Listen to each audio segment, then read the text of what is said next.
Valsad railway station પર ઉતર્યા યમરાજ, મુસાફરોમાં મચી ભાગદોડ। 30 સપ્ટેમ્બર સોમવારના રોજ 6:30 કલાકની મળતી માહિતી મુજબ વલસાડ રેલવે સ્ટેશન પર છેલ્લા ઘણા સમયથી ટ્રેન અડફેટે લોકો જીવ ગુમાવી રહ્યા છે, જેમાં ખાસ કરીને ટ્રેનમાંથી ઉતરતી વખતે રોંગ સાઈડ પરથી પાટા ઓળંગીને જતા મુસાફરો ઘણીવાર ટ્રેન સાથે અકસ્માતનો ભોગ બને છે। ત્યારે આ બાબતે મુસાફરોમાં જાગૃતિ આવે તે હેતુથી આજરોજ વલસાડ રેલવે સ્ટેશન રેલવે વિભાગ દ્વારા લોકોમાં જાગૃતિ લાવવાનો પ્રયાસ કર્યો હતો, જેમાં યમરાજના વેશમાં 2 યુવાનોએ ટ્રેનમાં રોંગ સાઈડ પરથી ઉતરતા મુસાફરોને પકડી લીધા હતા। આ કાર્યમાં Valsad area manager doctor Manoj Barhate મંજૂરી આપી હતી, જેમાં station manager RC Meena, deputy superintendent Ajaypal Singh, chief health inspector Anil Bariya, RPF sub inspector Pankaj Kumar, DFCCIL Hardesh Singh અને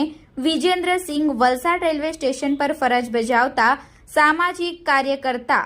અશફાકભાઈ શેખ સહિત વલસાડ રેલવે સ્ટેશનના રેલવે કર્મચારીઓ ઉપસ્થિત રહ્યા હતા।